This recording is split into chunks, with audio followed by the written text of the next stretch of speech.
കണ്ടു നോക്കൂ. വിജയത്തിലേക്ക് എത്താൻ കുറഞ്ഞ സമയങ്ങൾ, കുറഞ്ഞ ചവിട്ടടികൾ മാത്രമേ മുമ്പിലുള്ളൂ. പക്ഷേ ആ വിജയത്തിന് മുമ്പ് ആ വിജയത്തിന്റെ സന്തോഷം പ്രകടിപ്പിക്കാൻ ശ്രമിച്ചു. വിജയിക്കാൻ സാധിച്ചിട്ടില്ല. പിന്നിൽ വന്നവൻ വിജയവും കൊണ്ടുപോകും. നമ്മളൊക്കെ ജീവിതത്തിൽ ഉൾക്കൊള്ളേണ്ട ഒരു പാഠമാണ്.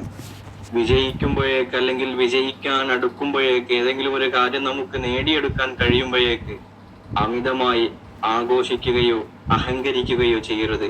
ആ വിജയം നമുക്ക് പരാജയമായി മാറാൻ നിമിഷ നേരങ്ങൾ മാത്രം മതി.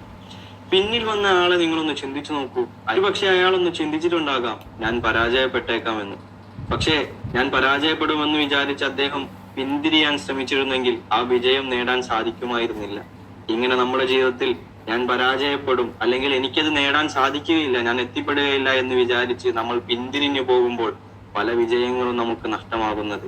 നാം കൃത്യമായ ലക്ഷ്യബോധത്തോടു കൂടി പ്രവർത്തിക്കുമ്പോൾ നമുക്ക് ആ വിജയത്തിലേക്ക്, ലക്ഷ്യത്തിലേക്ക് എത്തിച്ചേരാൻ സാധിക്കും.